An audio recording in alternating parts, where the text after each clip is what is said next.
निराया विने संगा नीराया विकुराया गणे हर देवा पश्यन्तो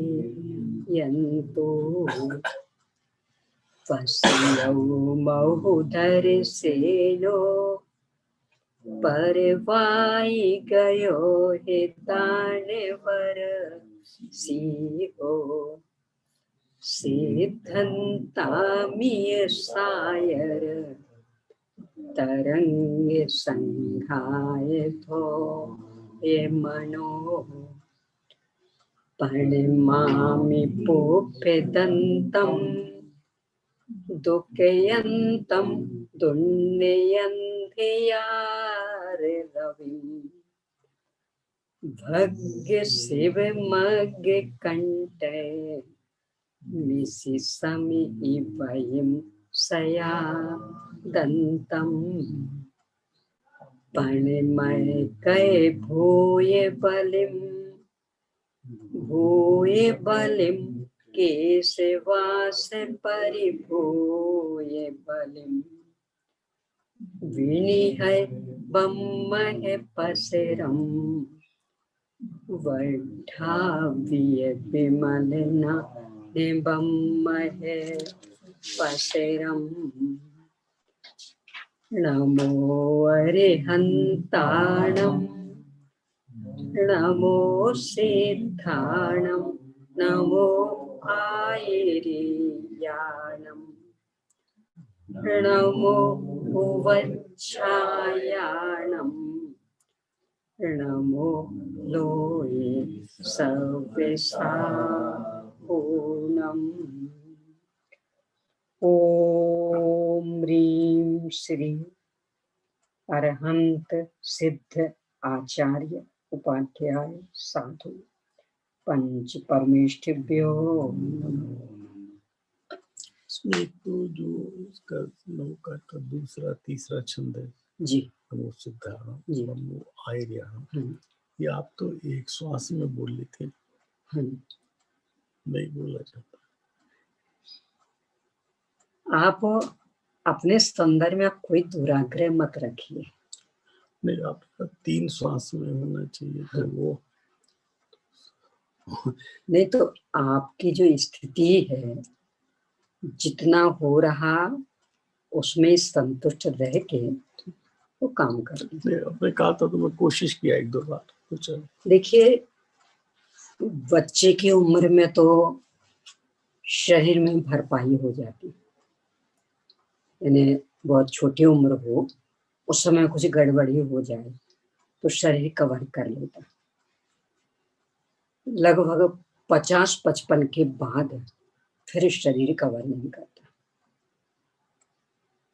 जो है अब तो बस उससे बदतर नहीं हो रही, यही बढ़िया। एक बहुत बड़ी शब्द में केस की कुछ बात आई थी, केस। हाँ, केस वास परिभूय बलिम, ये वाली। तो केश पास यानी अत्यंत सुंदर बाल, इनका भी लॉन्च कर दिया। ओके। शरीर की सुंदरता में, खास करके चेहरे की सुंदरता में मुख्य कारण केश होते हैं, और केश निकाल दिए तो सुंदरता कम। इन मुनिराज ने उसकी भी परवाह नहीं की कि शरीर सुंदर नहीं दिखे तो चलेगा, पर संयतपना पूर्ण निर्दोष होना चाहिए, तो उनको उखाड़ दिया। तो जब उखाड़ दिया तो अब ना ये पता लग रहा कि आप जवान हैं और ना ये पता लग रहा कि आप वृद्ध हैं, क्योंकि केसों से ही पता लगता है। सफेदी आने लगे तो इसका मतलब वृद्ध हो रहे, और काले हो तो इसका मतलब जवान। आपने तो केस उखाड़ दिए तो जरा आदि प्रसार को नष्ट कर दिया, यानी पता ही नहीं लग रहा कि आप बूढ़े हो गए, उम्र का कोई असर दिख ही नहीं रहा।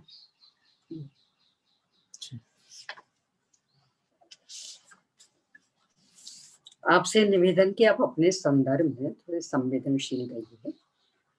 मैं कोशिश ज्यादा जबरन नहीं करता हूँ, जब आपने कहा था तो मैंने प्रयास किया नहीं, 3 श्वास में, बात सही है, और दूसरा तीसरे को एक श्वास में कई बार पर प्रयास किया। हर कार्य यथाशक्ति, हाँ वो ठीक है, तो मुझसे नहीं बोला गया। यानी शक्ति का अतिक्रमण करके कुछ भी किया गया काम हो सकता है वर्तमान काम में भी विघ्न पैदा करते, तो और लेने के देने पड़ जाए। तो जितना चल रहा, जितना बन रहा, अपने संतोषी वृत्ति से बस जितना होता है उतना ठीक है, क्योंकि अधिक भरपाई की गुंजाइश इस उम्र में मत रखिएगा। वैद्य डॉक्टर लोग भी कहते हैं 55 के बाद तो बस जो है तो जैसा चलता रहे चलता रहे, अब पहले की क्षति की पूर्ति हो जाएगी, इस धोखे में तो रहेंगे नहीं, विशेष क्षति ना हो यही बहुत है। चलिए, आचार्य श्री धरसेन स्वामी द्वारा प्रदत्त ज्ञान को षटखंडागम ग्रंथ में लिपिबद्ध कर सुरक्षित रखने वाले आचार्य श्री पुष्पदंत भूतबली द्वारा रचित षटखंडागम के प्रथम खंड जीवठान की आचार्य श्री बीरसेन स्वामी द्वारा की गई टीका के अंतर्गत पहली पुस्तक पर अपनी चर्चा चल रही है। मूल विषय मंगल का है। यहाँ ये निर्देश दिया कि हमने जो मंगलाचरण किया है, ग्रंथकारों को ग्रंथ के विषय को प्रतिपादित करने के पूर्व जिन 6 चीजों का निर्देश देना चाहिए वे 6 इसमें समाविष्ट हैं, यानी मंगल, निमित्त, हेतु, परिमाण, नाम, कर्ता, ये 6 चीजें इस मंगलाचरण में समाविष्ट हैं। कैसे समाविष्ट हैं इसका विश्लेषण करने हेतु पुनः यह बताया कि इन सब का भी धातु, निक्षेप, नय, एकार्थ, निरुक्ति और अनुयोग के द्वारा प्ररूपण करना चाहिए।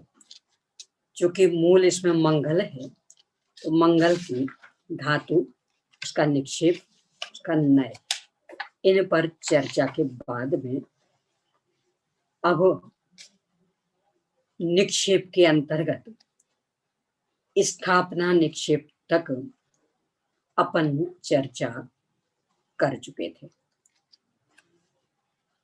नाम में तो किस किस तरह के नाम रखे जा सकते ये बात बताई।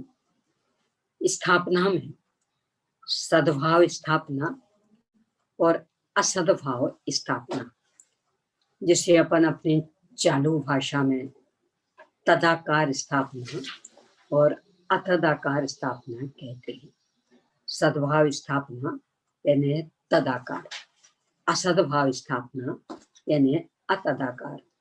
तो मंगल की भी इस तरह से स्थापना की जा सकती है।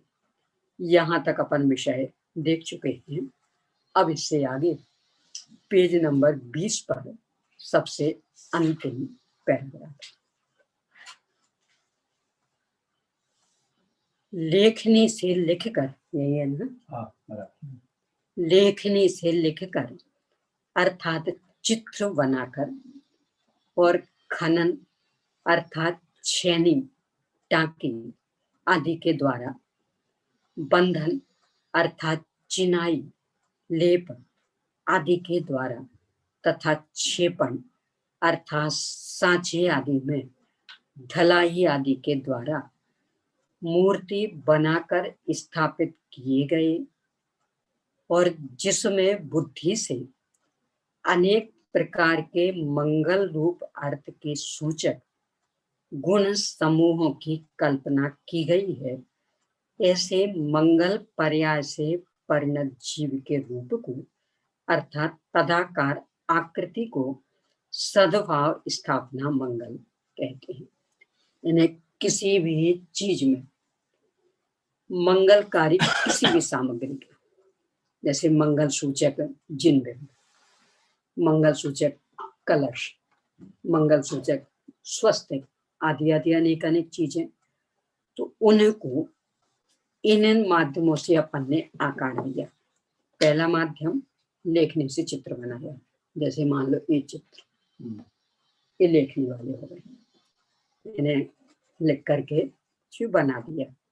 दूसरा खनन अर्थात छेनी टाकी आदि के द्वारा, जैसे खुदाई वाले अपने खंभों पर जो बने पिलर पर, अपने परिक्रमा मार्ग के द्वारों पर भी, अपने मानस स्तंभ के वहां भी, तो वो खोद खोद करके, यानी पंच परमेश्वर के चित्र बने और जो भी, तो खोद करके, तो वो कहलाएगा खनन। उसमें छेनी टांकी का उपयोग होता है, उसके माध्यम से खुदाई करते। तीसरा बंधन अर्थात चिनाई, यानी अपने सीमेंट आदि के माध्यम, जैसे अपनी मूर्ति आदि तो ये अलग से बनाएंगे सीमेंट आदि के माध्यम से। सीमेंट नहीं होगा और कुछ होगा मेरे ख्याल से। थर्माकोल है क्या है, कौन सी, ये जो पंचकल्याण की अथवा धन्य मुनि दशा में फाइबर ग्लास, तो वो अथवा ऐसे ही मान लो मिट्टी आदि की भी बना दे, सीमेंट आदि की भी बना दे, तो वो सब चिनाई की। अथवा लेप द्वारा, यानी चित्रकला, यानी कागज पे रंग आदि के माध्यम से। अथवा सांचे आदि में ढलाई द्वारा,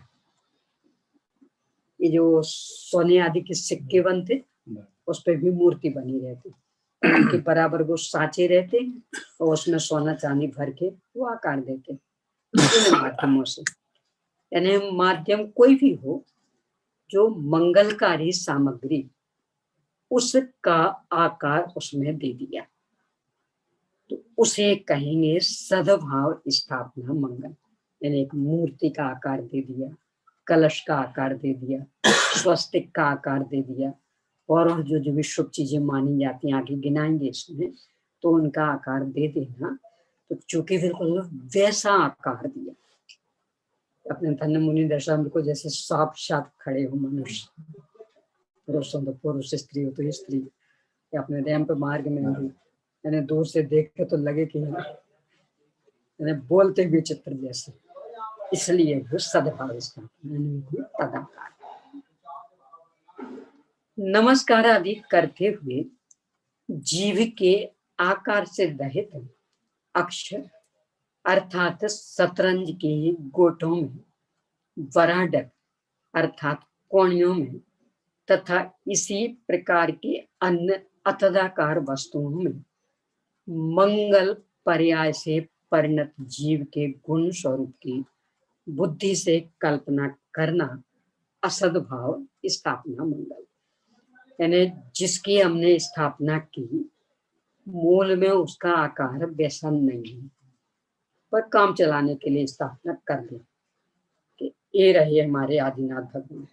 अब बोलिए आप इनके संदर्भ में क्या कहना चाहते हैं। तो यहाँ कुछ भी सामग्री रख दी, तो ये रहे हमारे आदिनाथ भगवान। तो ये जो हमने पदार्थ रखा, ये आदिनाथ भगवान जैसा तो नहीं है, फिर भी हम कह रहे ये रहे हमारे आदिनाथ भगवान, आप इनके संदर्भ में बोलिए। तो ये कहलाएगी अतदाकार स्थापना। उसे यहाँ नाम दिया असद्भाव स्थापना, यानी उनके जैसा नहीं होना आकार प्रकार अन्य में। पहले इन चीजों में दिया करते थे ऐसा, इसलिए इनके उदाहरण लिए। शतरंज के खेल में जैसे राजा मंत्री आदि, तो वो तो या लकड़ी के होते हैं या प्लास्टिक आदि के होते हैं, और काम चलाते हैं राजा मंत्री आदि का।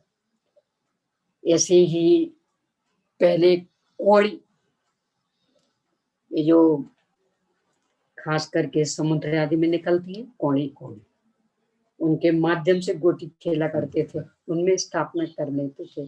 अथवा पासे, जो चौरन, उनमें स्थापना। ये चीजें जिसकी स्थापना की उस जैसी तो नहीं है। यानी वो शतरंज का राजा काम राजा का कर देता, पर राजा का आकार थोड़ी है। तो ये कहलाएगा अतदाकार स्थापना, असद्भाव स्थापना, ऐसा सब। यहाँ तक हुई स्थापना निक्षेप की चर्चा। विशेषार्थ भी देख लें। जैसे शतरंज आदि के खेल में राजा मंत्री आदि की और खेलने की कौड़ी व 500 में संख्या की आरोपणा होती है। यानी उस हिसाब से फिर कितने घर आगे बढ़े, जीते की हारे, और जबकि सब बस एक प्लास्टिक अथवा लकड़ी थे, और फिर भी वो राजा मंत्री जैसा काम करते हैं। उसी प्रकार मंगल पर्याय परिणत जीव और उसके गुणों की बुद्धि के द्वारा की हुई स्थापना को असद्भाव स्थापना मंगल कहते हैं। किसी में भी स्थापना करना। अब द्रव्य मंगल, यानी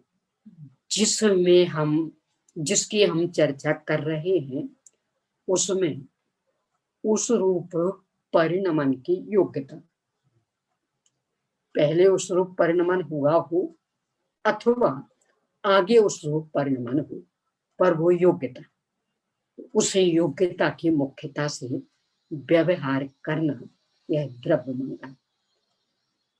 अब द्रव्य मंगल का कथन करते हैं। आगे होने वाली मंगल पर्याय को ग्रहण करने के सन्मुख हुए द्रव्य को उस पर्याय की अपेक्षा द्रव्य मंगल कहते हैं। यानी अभी नहीं है उस रूप, पर आगे नियम से होने वाले, जैसे तीर्थंकरों की पंच कल्याण, तो कहाँ से शुरू हो जाएंगे? गर्भ कल्याण। तो अभी तो सामान्य अवृत्ति, जन्म कल्याण, यानी दीक्षा के बाद तो पूजिता फिर भी ठीक है, गर्भ जन्म, पर चूंकि ये उस रूप परिणमित होने वाले, तो तब से ही सारा व्यवहार होगा।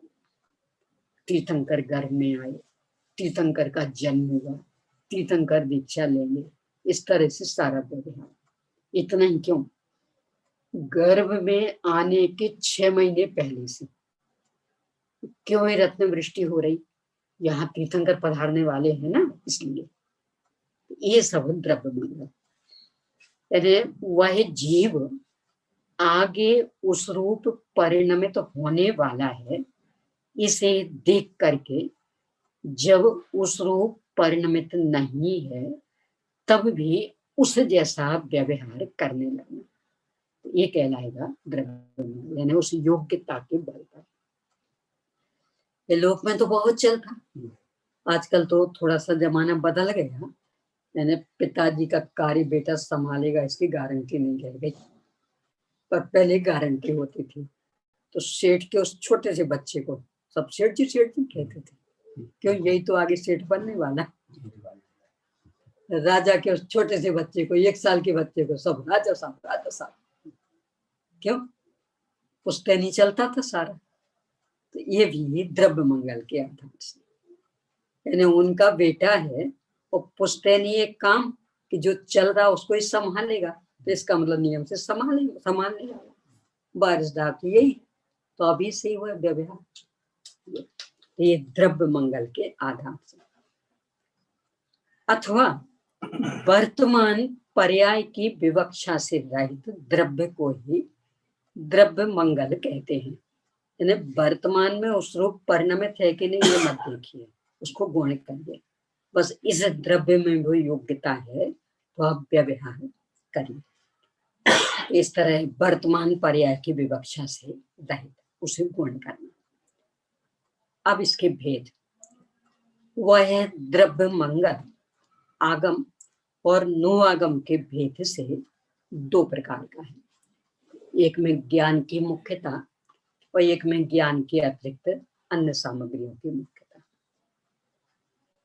आगम, सिद्धांत और प्रवचन, ये शब्द एकार्थवाची हैं। पहले दिन अपन ने चर्चा की थी, पहले षट आगम नाम नहीं था इसका, सिद्धांत। बाद में इंद्र नंदी सूत्रावतार में षट खंड आगम, पहले खंड सिद्धांत इन नाम है। और चूंकि सिद्धांत आगम प्रवचन ये पर्यायवाची, तो आगम शब्द में विषय अधिक स्पष्ट होता, यानी सीधा वो शास्त्र से जुड़ जाता, तो बाद में फिर षटखंड आगम ये नाम पड़ गया। आगम से भिन्न पदार्थ को नो आगम कहते। यहाँ आगम में पूरे ये शास्त्र नहीं, इन संबंधी ज्ञान, क्योंकि आगम प्रमाण है, तो ये थोड़ी प्रमाण है, तो प्रमाण के निमित्त मूल में आप्त वचनादि निबंधनम अर्थ ज्ञान आहुः, ये परीक्षा मुझी का सूत्र है कि आपके वचन आदि जिसमें कारण है, उनमें से जो प्रयोजन की जानकारी हुई, अर्थ ज्ञान हुआ, उसका नाम आगम। अब उस आगम में चूंकि ये भी निमित्त बनते, तो इनको भी आगम कह देंगे, पर उससे भिन्न करने के लिए इन्हें कहेंगे द्रव्यागम और उस ज्ञान को कहेंगे भावागम। इतना अंतर डाल देंगे। मूल में आगम मतलब हो भाव, जीव की पर्याय। तो आगम में एक ज्ञान, और आगम से भिन्न पदार्थ को नु आगम कहते। अब आगम से भिन्न में सब ले लेना, यानी शरीर आदि से लेकर के कर्म नो कर्म सब आ जाएंगे, तो ये सब नो आगम।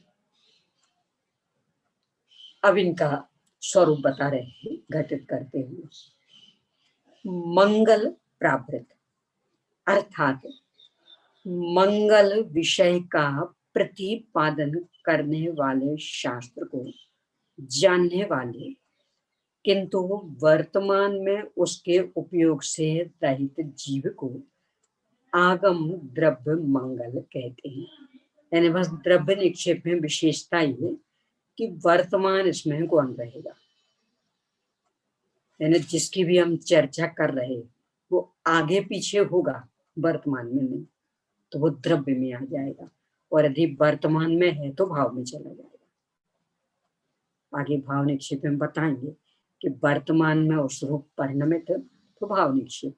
इसमें भूत का भी चलेगा? हाँ, आएगा इसमें, आगे नहीं इसमें ही आएगा। हाँ, किसी प्रकार में द्रव्य में ही, द्रव्य निक्षेप में ही, तो भूत संबंधी भी और भविष्य संबंधी, पर वर्तमान में उपयोग में नहीं है। तो यहाँ चूंकि चर्चा मंगल की है, तो मंगल प्रावृत, यानी जिन शास्त्रों में मंगल का विश्लेषण, क्या क्या क्या चीजें मंगल हैं, क्यों मंगल हैं, मंगल के भेद प्रभेद आदि, तो जिन शास्त्रों में इनका वर्णन, उन शास्त्रों का जानकार है, पर अभी उपयोग से रहित है, अभी अपने ज्ञान उपयोग को अन्य विषयों में लगा रहा, तो भी अभी उसे उस विषय का ज्ञाता कहना, यह कहलाएगा आगम द्रव्य मंगल। जैसे अभी अपन यहाँ बैठे, लगभग यहाँ बैठे हुए सभी को समय सार जी का ज्ञान है, अच्छा ठोस ज्ञान है, लगभग तो सभी समय सार के स्वाध्यायी, पर अभी उपयोग में किन्हीं के नहीं, अभी उपयोग तो इनमें लग रहा है। तो इस समय सार संबंधी आगम द्रव्य कहलाएंगे, यानी समय सार संबंधी जानकारी है, पहले भी उपयोग में लिया था, आगे भी उपयोग में लेंगे, पर इस समय यानी जब हम व्यवहार कर रहे हैं, इस समय सार में उपयोग नहीं है, अन्यत्र उपयोग, तो भी समय सार को लेकर व्यवहार करेंगे, तो वह कहलाएगा समय सार आगम द्रव्य निक्षेप, क्योंकि द्रव्य में, और जब उपयोगात्मक होगा तो भाव निक्षेप में आ जाएगा। अथवा मंगल विषय के प्रतिपादक शास्त्र के शब्द रचना को आगम द्रव्य मंगल कहते हैं।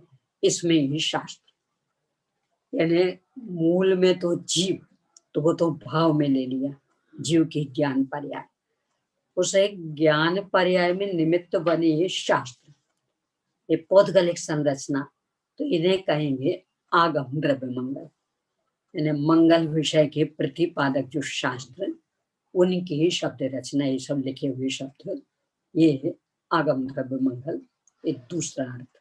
अब तीसरा, अथवा मंगल विषय को प्रतिपादन करने वाले उस मंगल प्राभृत शास्त्र के अर्थ की स्थापना रूप अक्षरों की रचना को आगम द्रव्य मंगल कहते हैं। ये तीसरा, यानी एक तो पूरे मंगल का ही विश्लेषण करने वाला, और एक अपन ने लिखा मंगल शब्द, तो यहाँ कह रहे ये भी आगम द्रव्य मंगल। बहन जी, जो दूसरा दिया आगम द्रव्य मंगल, वहाँ भी शास्त्रों की शब्द रचना बात थी। हाँ। और ये तीसरे वाले अथवा वाले में तो ये अंतर हो गया। अंतर क्या? दूसरे में तो पूरा शास्त्र, और तीसरे में मंगल प्रावृत शास्त्र के अर्थ की स्थापना। यानी हम मंगल कर रहे हैं, जैसे लिख देते ना ये अपन स्टेज आदि पे, जहाँ जो रखना हो, जैसे मंगल कलश यहाँ स्थापित करना, तो यहाँ लिख दिया मंगल कलश। तो ये जो लिखा ना, ये तीसरा हो गया।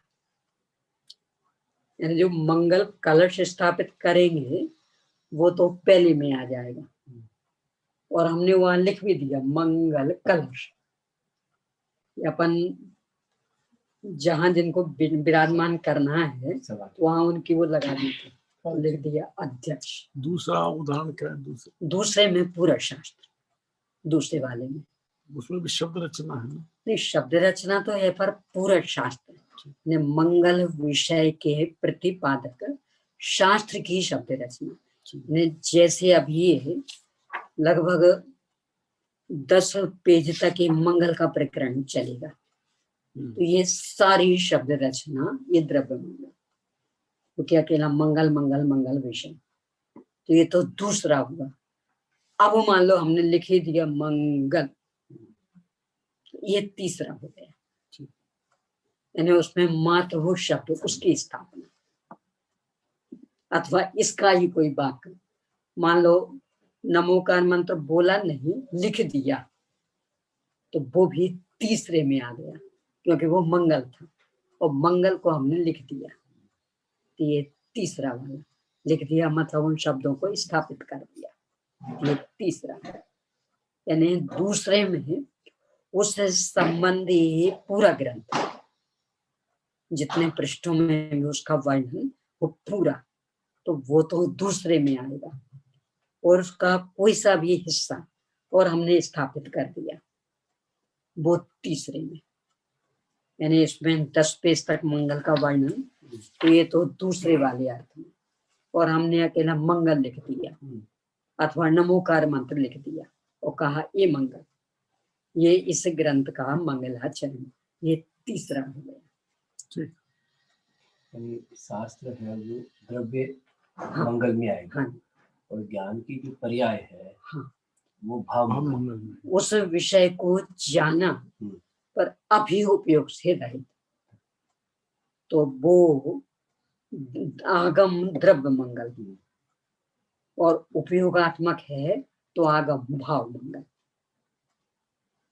यानी द्रव्य मंगल में 3 चीजें हो गई। एक तो अपना वह ज्ञान कि जो मंगल विषय की जानकारी रखता है, पर अभी उपयोग अन्यत्र है, तो एक उस ज्ञान का नाम आगम द्रव्य मंगल एक। दूसरा, मंगल विषय की चर्चा जहां है वो ग्रंथ अथवा जितने पृष्ठों में है भी पृष्ठ, तो उनका नाम भी आगम द्रव्य मंगल, ये दूसरा अर्थ। तीसरा, कि उनके ही कोई वाक्य हमने लिख दिए, अकेला मंगल लिख दिया, मंगलाचरण का पद लिख दिया, कुछ भी ऐसा लिख दिया, वह भी कहलाएगा आगम द्रव्य मंगल। ये कह रहे हैं उसके अर्थ को। हाँ जी, उसके अर्थ की स्थापना। अर्थ मतलब वो वस्तु। अच्छा अच्छा, वस्तु। तो हमने नमोकार मंत्र एक वस्तु हो गई, ठीक है ठीक है, अर्थ का उसकी मतलब। हमने स्थापना कर दी। ठीक, ये अपन बना देते उसे, खास करके गृह प्रवेश वगैरह वो, तो कोई भी मंगल चीज स्थापित कर दो, वो रखी रहती है। अथवा स्वस्तिक बना, ये अपने ध्वजारोहण आदि में मंगल करना, स्वस्तिक बना दो, ओम बना दो, वह आ जाएगा तीसरे में। पूरा मंगलाचरण तो नहीं लिखा, पर मंगल सूचक कोई भी शब्द लिख दिया, ओम लिख दिया, स्वस्तिक बना दिया, ह्रीम लिख दिया, कुछ भी, तो वो कहलाएगा तीसरा वाला विशेषार्थ। आगे होने वाली पर्याय के सम्मुख अथवा वर्तमान पर्याय की विवक्षा से रहित, अर्थात भूत या भविष्यत पर्याय की विवक्षा से द्रव्य को द्रव्य मंगल कहा है और तत्व विषय के ज्ञान को आगम कहा है। यानी बस द्रव्य में ये विशेष कि इसमें वर्तमान गुण रहेगा, भूत भविष्य को लेकर के ही सारा व्यवहार होगा। इससे यह तात्पर्य निकलता है कि जो मंगल विषयक शास्त्र का जानकार वर्तमान उसके उपयोग से रहित हो, वह आगम द्रव्य मंगल, मंगल संबंधी जानकारी पूरी, पर अभी अपने उपयोग को किसी दूसरे विषय में लगा रहा, तो वह आगम द्रव्य मंगल। ये पहले जैसे मंगल कलश वगैरह विराजमान करते थे कि कोई ने भी किया समाज में, तो फिर बाद में विधान वगैरह के बाद उसको भेंट कर दिया जाता है। गलत,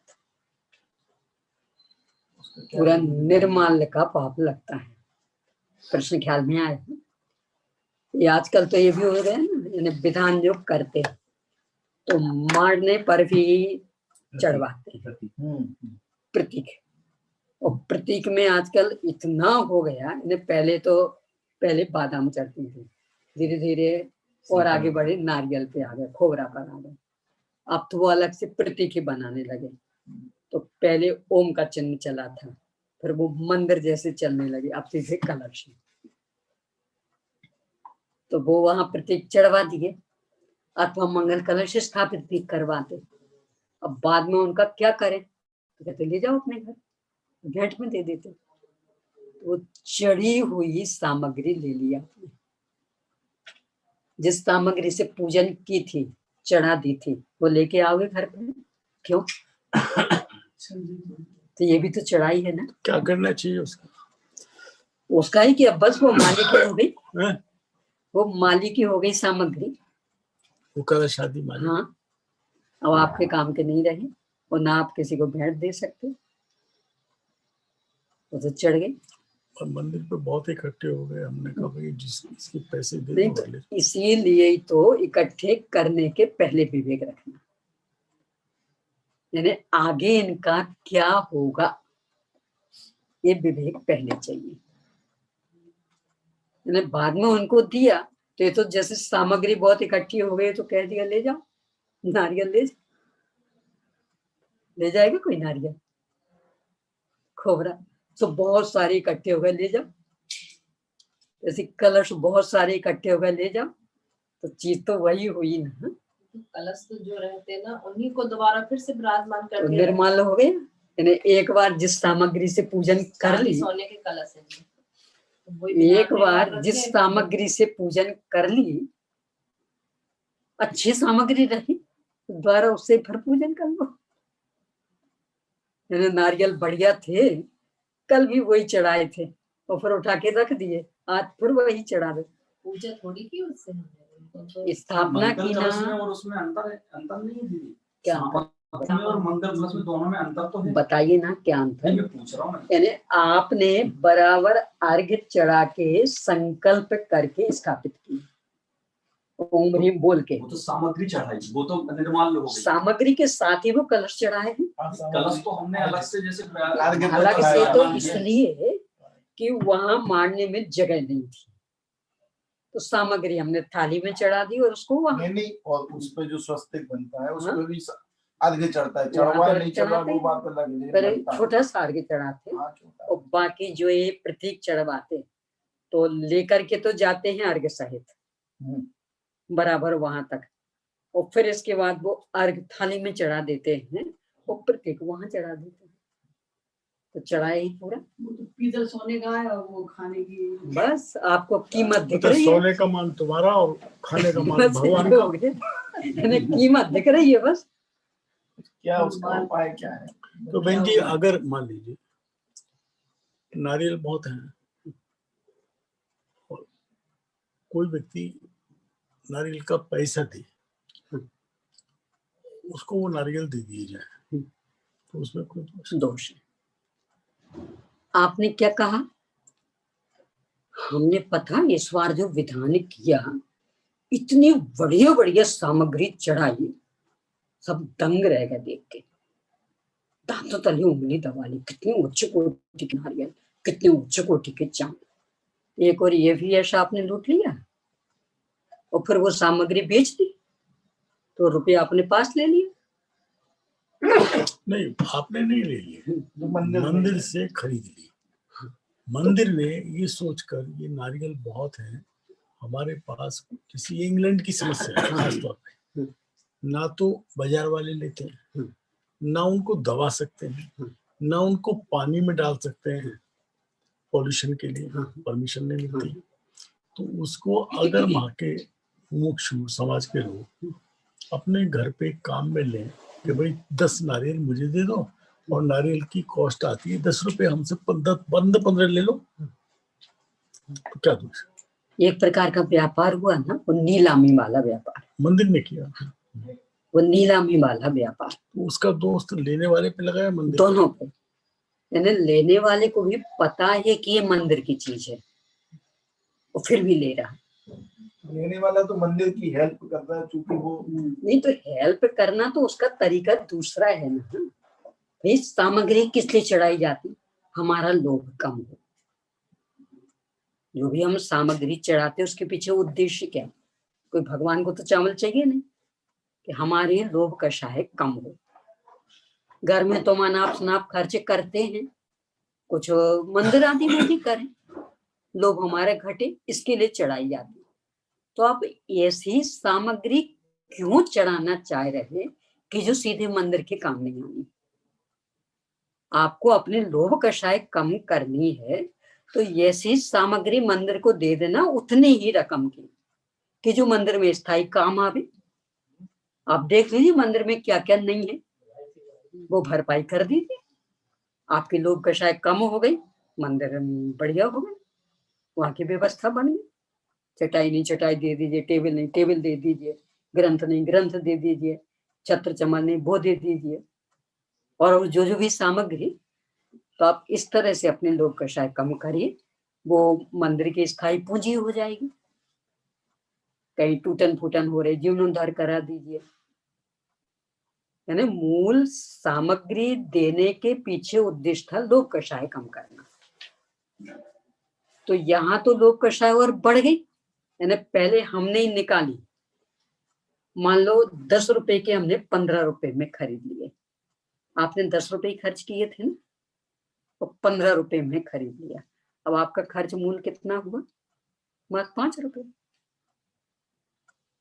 और अहम किसका? अरे इतनी बढ़िया सामग्री हमने इस बार चढ़ाई, सब दंग रहेगा देख के। तो वो यश भी लूट लिया और लोभ कषाय और कम हो गई और बढ़ा ली। आपको 5 की क्यों 25 की पड़ी? पहले आपने 10 खर्च किए थे, हाँ 15 आप खर्च किए, 25 में पड़ी, तो 5 में क्यों पड़ी? नहीं तो आपके घर में सामग्री आ गई ना। हाँ आ गई, तो उसका वो नहीं जुड़ा फिर। तो वो सामग्री 25 की आई, पहले 10 दिया, 10 में पहले मंदिर 10 दिए थे, वो तो पूजन के लिए दिए मंदिर थे की हो हमने। गई। अब इसके बाद फिर 15 दिए। अब हमने 15 दे कर ली, क्या है? 15 देने में वो 10 की सामग्री तो हमारी वापस आ गई। अब कितने की पड़ी? यानी 10 की सामग्री हमने चढ़ाई थी और वो सामग्री तो पूरी वापस आ गई, 10 की 10। तो अब कितने से पड़े? और हो गया, ये ठीक है, वो मंदिर के उपयोग की चीज दे दी जाए। और हो गया उल्टा। ऐसा भी होने लग गया कि उसमें थाली में तो अपन क्या करते हैं, तो पुष्प चढ़ा दिया या जो भी चीज, गोला चढ़ा दिया वहां पे, वो तो चला गया मंदिर में, और आपका सम्मान करना हमें, तो कलश या जो भी प्रतीक बनाया है वो प्रतीक आपको भेंट में दे दिया, भाई आपने इतना पैसा दिया या कुछ भी दिया तो सम्मान के लिए वो दे दिया। आजकल अब सुनिए, अब इसमें सुनिए, मान लीजिए आपने वो पंचरत्न वाला बड़ा कलश, क्योंकि वो छोटे छोटे तो सम्मान में देते नहीं, उसमें तो बड़े बड़े देंगे। तो मूल में वो पंचरत्न वाला कलश था, मान लो उदाहरण के लिए 2000 रुपए का, मान लो, जितने का आता हो मुझे पता नहीं, वैसे कितने का आता लगभग 2-3 हजार रुपए का। अब आपने दिए थे 2 लाख रुपए, तो 2 लाख रुपए देकर के आपने उस मंगल कलश की स्थापना की थी। नहीं, कलश, मंगल कलश की स्थापना नहीं करा रहे हैं, वहाँ मारने पे तो क्या किया जाता है, अभी पहले आप बड़े से तो निपट रहे हैं, तो छोटे की बात बता रहा हूँ। आजकल एक नहीं है परंपरा अभी ये चालू कर दी उसकी, तो उसका तो और इतना चक्कर की पैर के नीचे से जमीन खिसकेगी, क्योंकि वो तो थोड़े मोड़े रुपयों का, जो बड़े बड़े मंगल कलश स्थापित करवाते ये तो लाखों के होते। तो अभी पहले उन पे ही चर्चा कर लें कि 2 लाख रुपए देकर के आपने मंगल कलश स्थापित किया, इतना बड़ा पंचरत्न जड़े। अब वो कलश था 3000 रुपए का।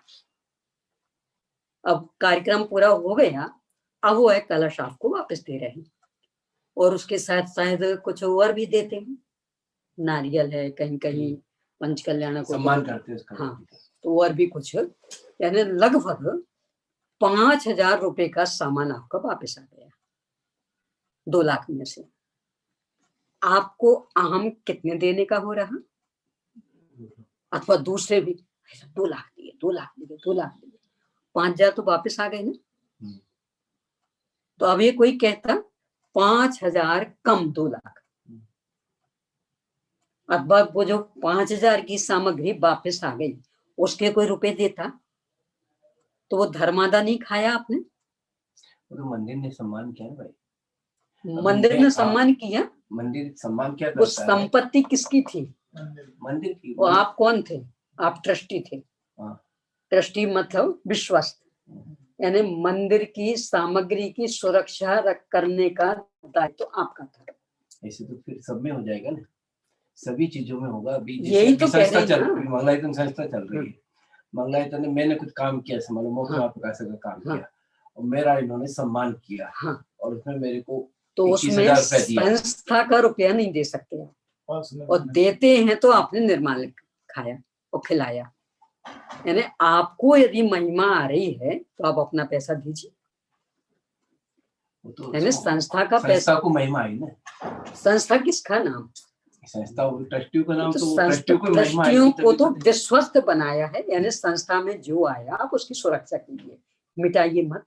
आपने तो मिटा दिए हमारे नाम, हमको तो उसके बदले पैसा मिला ही ना, समाज पैसा तो वो पैसे तो संस्था में ऐड होने चाहिए। अच्छा, जब वो मेरा सम्मान कर रहे हैं, मुझे दे रहे हैं सम्मान, तो मुझे उस समय क्या करना चाहिए? उस समय ये कि सीधा कह के भैया ये संस्था का अथवा मंदिर का तो किसी कीमत पर हम नहीं लेंगे, और यदि आपको ज्यादा देने का भाव, एक कुल मिला के हमने देख लिया 5000 आ गया मेरे पास, ये 6000 आप लीजिए।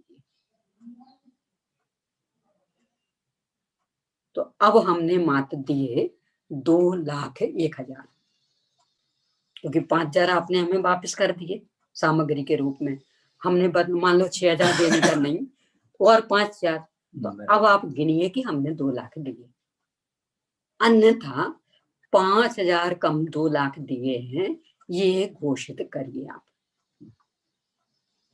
ये करना। यानी दी हुई चीज को किसी भी रूप में वापस नहीं लेंगे, और कदाचित आपको ज्यादा महिमा आ रही, आप अपने पैसे निकालिए, करिए हमारा सम्मान, मंदिर का खर्च क्यों कर रहे हैं आप, वो तो धर्मादा का पैसा है ना।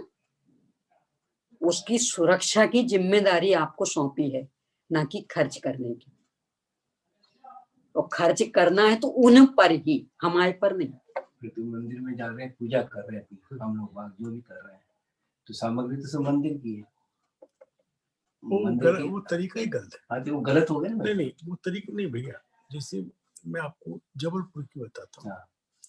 वो जबलपुर के अंदर वहां पर कुछ लोग तो पूरे 2 बोरी बढ़िया चावल भेज दिया, किसी ने 1 बोरी बादाम भेजा, किसी ने गोले भेजे, और फिर हर परिवार से पूजन के नाम पर जितनी सामग्री साधारणतः लेता है कोई, तो उतनी सामग्री मंदिर को दे आते हैं। हमारे वो तिथियों में भी दिए आते हैं, तिथियों में भी लिखवाई जाती है। वैसे भी मैंने तो अभी जैसे 1100 रुपये अपने मंदिर की तिथि बना रखी है, अपने 1100 रुपये दे दिया मंदिर में। अब मैं पूजन कर रहा हूँ तो सामग्री में वही सामग्री को चढ़ाई तो रहा हूँ मंदिर की सामग्री। उसमें कि यदि आपने पूजन के लिए ही सामग्री दी, पूजन के लिए ही, तब तो फिर ले लेंगे आप। यानी भाई रोज रोज हम लाएं और फिर वहां इकट्ठा करें, इससे अच्छा हमने इकट्ठी दे दी, आप 2-2 करके रख देना, हम अपनी पूजन कर लेंगे। तो पूजन के लिए ही दी है तो आप पूजन के लिए ले सकते।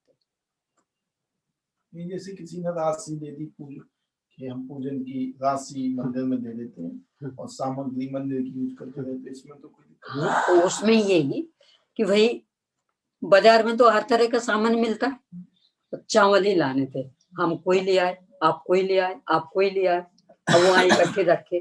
अब वो पुजारी बेचारे क्या करें, अब उन सबको मिला के धोता तो आप कहेंगे क्या खिचड़ी, एक लंबा चावल, एक पतला चावल, कैसे कैसे। इससे अच्छा हम नगद दिए देते, आप सामान एक सा ले आना, व्यवस्था बनी रहेगी। तो वो तो पैसा ही उसके लिए दिया, यानी हम लाएंगे तो चीज सामग्री में विविधता आ जाएगी।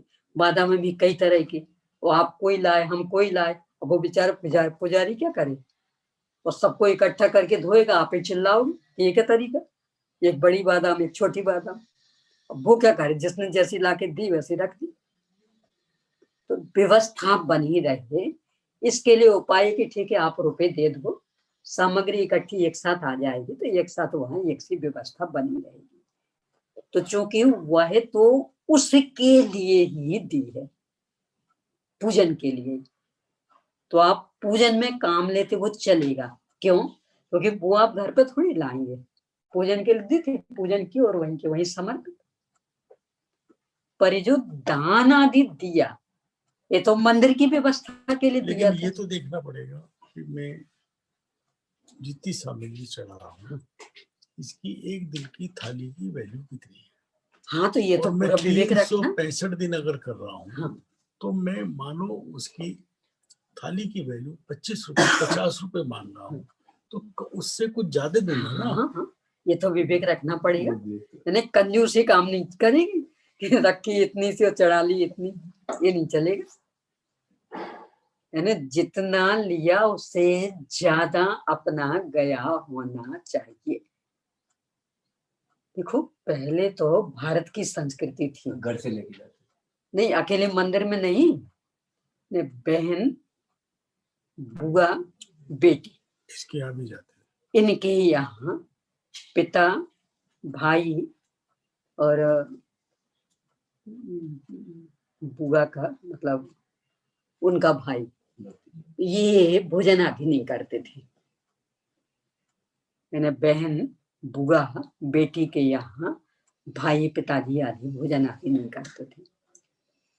वैसे तो हर कीमत पे टालते, कदाचित कोई बहुत ही ऐसी विषम परिस्थिति फंस गई कि अब कोई उपाय नहीं, तो जितने का भोजन किया करते साथ ही वहां उससे कुछ अधिक रुपए रख देंगे, ये पद्धति थी।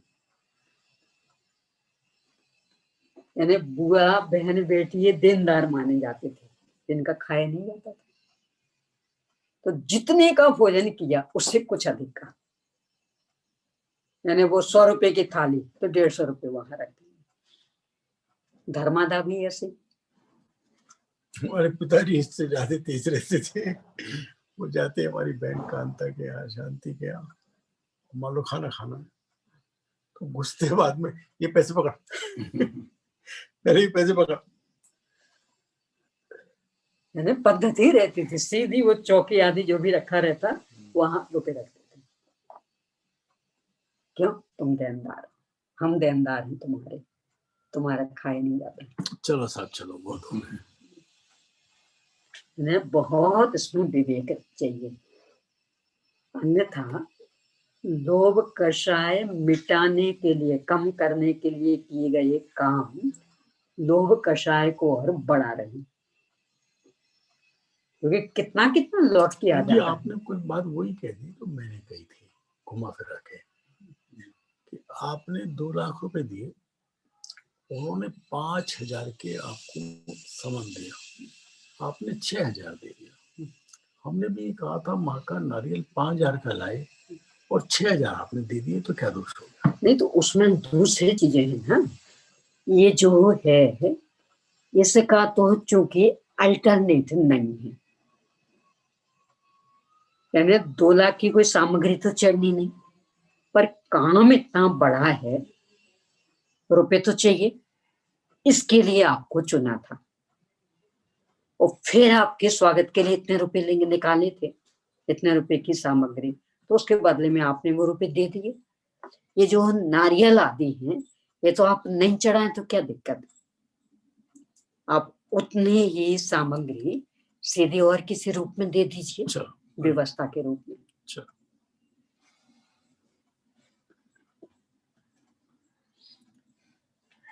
तो आगे होने वाले पर्याय के सम्मुख अथवा वर्तमान पर्याय की विवक्षा से रहित, अर्थात भूत या भविष्यत पर्याय की विवक्षा से द्रव्य को द्रव्य मंगल कहा है, यानी बस वर्तमान पर्याय गौण रहेगी, और तत्व विषय ज्ञान को आगम, इस तरह आगम द्रव्य मंगल। इससे यह तात्पर्य निकलता है कि जो मंगल विषयक शास्त्र का जानकार वर्तमान उसके उपयोग से रहित हो, वह आगम द्रव्य मंगल है। यहाँ पर जो मंगल विषयक शास्त्र की शब्द रचना अथवा मंगल शास्त्र के अर्थ की स्थापना रूप अक्षरों की रचना को आगम द्रव्य मंगल कहा है, वह उपचार से ही समझना चाहिए। यानी मूल में तो वो अपना ज्ञान, उसे ज्ञान में चूंकि ये शास्त्र निमित्त अथवा वो जो हमने लिखा वो, तो इनको उपचार से द्रव्य मंगल कहेंगे, क्योंकि मंगल विषयक शास्त्र ज्ञान में मंगल विषयक शास्त्र की शब्द रचना और मंगल शास्त्र के अर्थ की स्थापना रूप अक्षरों की रचना, ये मुख्य रूप से बाह्य निमित्त पढ़ते हैं। वो ज्ञान तो सीधा निमित्त है, क्योंकि वो अपनी पर्याय, वो ये तो उसके निमित्त, तो बाह्य निमित्त। वैसे तो सहकारी कारण शरीर आदि और भी होते हैं, परंतु वे मुख्य बाह्य निमित्त ना होने से उनका ग्रहण नो आगम में किया, यानी शास्त्रीय सीधे निमित्त बनेंगे, शरीर आदि उसके भी निमित्त, वे सब नो आगम में। अथवा मंगल विषयक शास्त्र ज्ञान से और दूसरे बाह्य निमित्तों की अपेक्षा इन दोनों बाह्य निमित्तों की विशेषता दिखाने के प्रयोजन से इन्हें दोनों बाह्य निमित्तों का आगम द्रव्य मंगल में ग्रहण कर लिया, यानी वह ज्ञान उस विषय जानकारी वाला और उसमें निमित्त बनने वाले शास्त्र, ये दोनों ही आगम द्रव्य मंगल। मैं आपके यहाँ गया, आपसे मेरा कोई संबंध नहीं, आपने के पवन जी मंगलायतन से आए, इनका टीका करो और शॉल उड़ाओ, आपने मेरा टीका किया और शॉल उड़ाया, मैं वो रख सकता हूँ या नहीं रख सकता। हाँ, यदि मैंने अपने संपत्ति से दिया तो, और मान लो मैं वहां की ट्रस्टी हूँ। लेकिन आपने दिया तो इसलिए कि मैं मंगलायतन का हूँ, आप हर एक को तो दे नहीं रहे। कम पैसे वाले ज्यादा पैसे वाले के हिसाब से आपने नहीं दिया, आपने दिया ये मंगलायतन से आया, या हमारे मंगलायतन से आकर के इन्होंने स्वाध्याय कराया। जैसे मैं वहां गया था द्रोणगिरी, वहां से लौटते में अभय जी और राकेश जी की ससुराल पड़ती है, लौटते में उनका साला रहता है, हम उनके घर हमारा भोजन हुआ, और भोजन के बाद उन्होंने हमें शॉल लाया और टीका दिया। हमने कहा देखिए साहब, हम आपके यहाँ रिश्तेदारी के हिसाब से आएंगे तो हम ले लेंगे, अब हम आए थे मंदिर के माँ के लिए और मंदिर से आए थे, हम तो लेंगे नहीं। बहुत हाय तो बसी हुई, जो हमने देखा ज्यादा फजीता है, हम भूले आए और लाके हमने उसकी मंदिर में रसीद कटवाई उनके नाम की, आपने मंदिर के लिए एक शॉल दिया, आपका बहुत बहुत धन्यवाद, रसीद भिजवा दी। तो क्या ये उचित है? नहीं। क्योंकि उनने आपको संस्था देखी आप में, यानी किसका स्वागत किया था? मंगलायतन से आए हैं, यानी आप में क्या दिख रहा उन्हें? इस संस्था। इसी तरह तो वो सामग्री संस्था मैं पहले पंचकल्याणक के लिए अमेरिका गया, तो मैं उस समय मैंने ये मानकर मैं मंगलायतन का प्रतिनिधित्व कर रहा हूँ। विदेश में कुछ लोग कुछ ना कुछ करते हैं, मैं नहीं लेता। तो किरीट भाई ने, हमने जो खरीदा तो अपने पैसे से खरीदा, लेकिन उन्होंने पैसे न देकर उन्होंने अपना कार्ड दे दिया। वो $650 का या $600 का सामान था। 600 तो बहुत हो गया, 30-35-40 हजार हो गए उस समय। तो वो दे दिया गया, तो हमने दे दिया। हमने उनसे कहा कि साहब हमसे पैसे ले लो। नहीं, कोई पैसे नहीं। हमने आने के बाद मंदिर को तो वो पैसे दिए और उतने की रसीद उनको कटवा के भेज दी। बराबर। हमने कहा हम वैसे आएंगे आपके मित्रता के नाते, तो हम आपकी सामग्री ले लेंगे, लेकिन अब हम आए मंगलायतन के प्रयोजन के लिए, ये पैसा मंदिर के दान में जाएगा। क्योंकि आपने हमें संस्था देखा है, हाँ? तो संस्था को दिया है। हमारे आने का उद्देश्य मंगलायतन है ना, पंचकल्याणक था। तो इसका मतलब वो सारी सामग्री संस्था को जाएगी। ठीक बराबर। हमारे कुछ बच्चों ने भी ऐसा किया, वहां पे गए थे, देहरादून से आगे वो जगह है, 2 बच्चे गए थे स्वाध्याय कराने, विकास नगर, क्योंकि उन्होंने ये मेरी पद्धति का मालूम था, जबरदस्ती उनका टीका किया 1100। उन्होंने वो टीके के रुपए लाके मंगलायतन को मिले। मंगलायतन ने 2200 रुपए की रसीद कि आपने हमारे बच्चों के माध्यम से 2200 रुपए भेजे, आपका धन्यवाद। यही पद्धति, यानी व्यक्तिगत नहीं लेंगे। आप हमें संस्था देख रहे हैं, इसका मतलब आप संस्था को दे रहे हैं। जब हम व्यक्तिगत रूप से आएंगे कभी आपके आप कुछ दे दीजिए, आप आए हम कुछ देते हैं आपको, वो आप यानी संस्था के रूप में आपने देखा, तो ये सारी सामग्री संस्था को जाएगी, वहां से बराबर हिसाब किताब होगा। चलो, यानी इन चीजों में बहुत विवेक चाहिए। निर्माल्य का पाप बहुत बड़ा पाप माना गया। क्यों? क्योंकि वो धर्मादा है, देवदान है वो। तो जिनको आप सर्वोत्कृष्ट मान रहे, उनके लिए दी गई सामग्री का उपयोग अपने लिए कितने निकृष्ट हो गए। यानी अपने यहाँ तो ये संस्कृति, मान लो घर में बेटी की शादी, अब व्यवहार निभाने के लिए लोग बाग लाते हैं भेंट वगैरह, तो पहले बेटी के नाम से जितना जो आता बेटी वो सब उसके साथ जाएगा। आजकल तो रखने लगे। मान लो 3 अलमारी आ गई, क्या करेगी? 2 यार रखो, पैसे तो हमारे बहुत अब ये हो गया है, पहले नहीं होता था। पहले कितने ही आवे सब उसके साथ ही जाएगा, पहले यही था, ये थी मर्यादा। क्यों? बेटी के हम देनदार, भगवान की लेनदार, उनके नाम से आया और हमने ले लिया। बहुत भयंकर पाप है।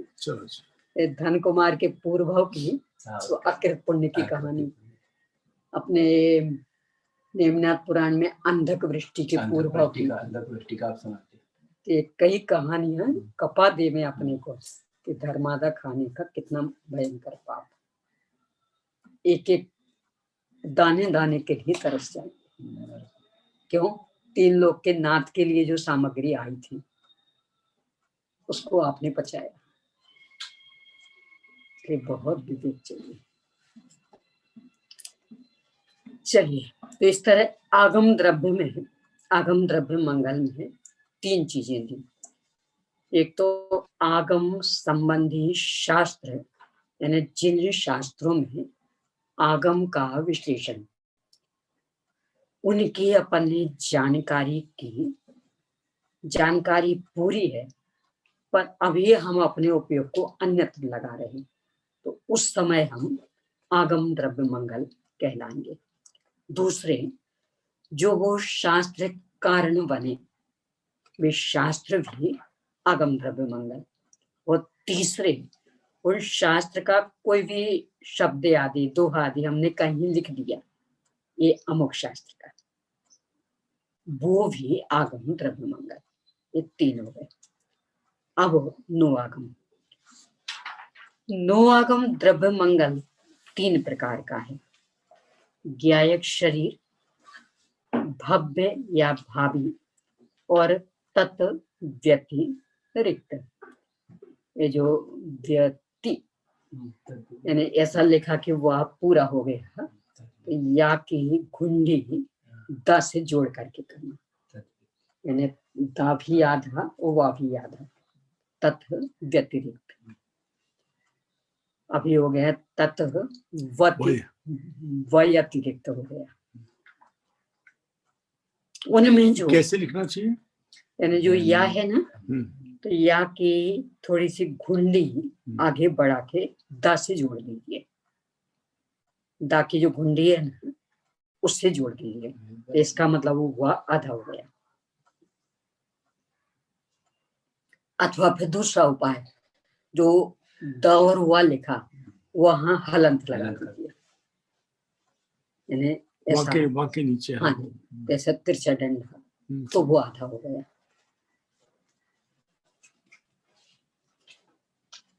उनमें जो ज्ञायक शरीर नोआगम द्रव्य मंगल है, वह भी 3 प्रकार का समझना चाहिए।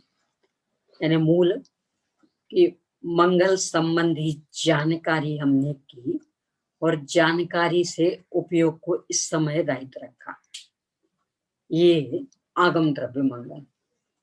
इनके ज्ञायक शरीर का, हाँ जी,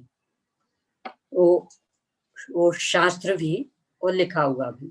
अब इन सबसे भिन्न जितनी सामग्री, तो उसमें शरीर, कर्म, ये सब सामग्री भी आएगी, उस सब का एक नाम नोआगम द्रव्य मंगल।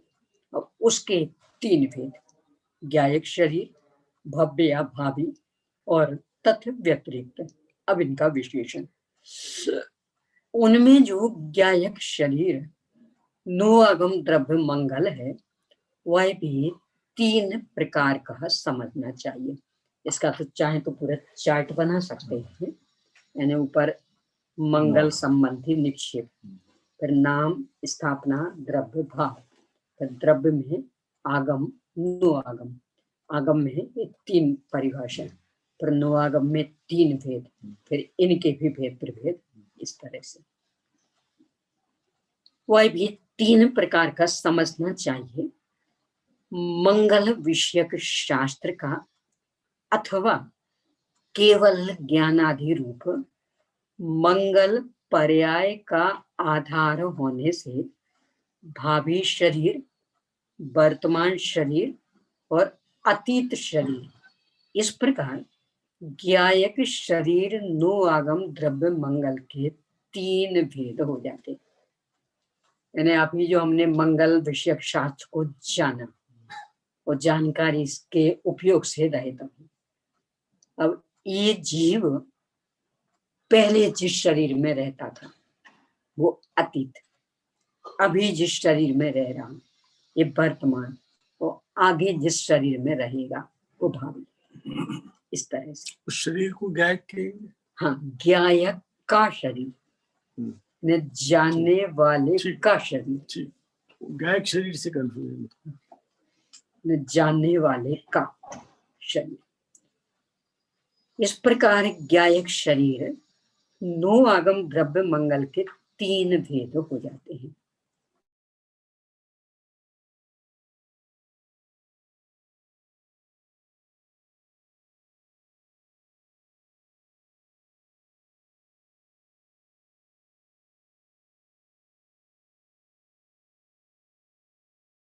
शरीर द्रव्य मंगल कहना तो उचित भी है, परंतु भावी और भूत शरीर को मंगल संज्ञा देना किसी प्रकार भी उचित नहीं, क्योंकि उनमें मंगल रूप पर्याय के अस्तित्व का अभाव है। यानी अभी इस शरीर में तो वो ज्ञायक आत्मा रह रहा है, तो इसे मंगल कहो कदाचित चल जाएगा। यहाँ तक पहले जिसमें रहा था ये जीव, उस समय ज्ञाता नहीं था उस विषय का, तो उसे मंगल कहना। आगे जिसमें रहेगा उस समय भी ज्ञाता नहीं होगा, उसे मंगल कहना, ये बात कोई उचित नहीं लग रही। ये शंका है। समाधान ऐसा नहीं है, क्योंकि राज पर्याय का आधार होने से अनागत और अतीत जीव में भी जिस प्रकार राजा रूप व्यवहार की उपलब्धि होती है, उसी प्रकार मंगल पर्याय से परिणत जीव का आधार होने से अतीत और अनागत शरीर में भी मंगल रूप व्यवहार हो सकता है। एक रानी के गर्भ है, क्या है अब ये पता नहीं, पर गर्भ है। सब किस तरह से साथ संभाल करते, क्यों? ये राजा दे सकती है, अन्य कोई राजा नहीं दे सकता। तो राजा जन्मेगा, पर चूंकि उसमें राजा बनने की योग्यता पक सकती है, बस इतने से के बल पर। अब वो बच्चा जन्मा तो बिल्कुल तत्काल के जन्मे बच्चे को भी किस दृष्टि से देखेंगे सर? हाँ, हमें राजा मिल गया, हमें राजा मिल गया, हमें राजा मिल गया। ये तो अनागत का हो गया। भूत का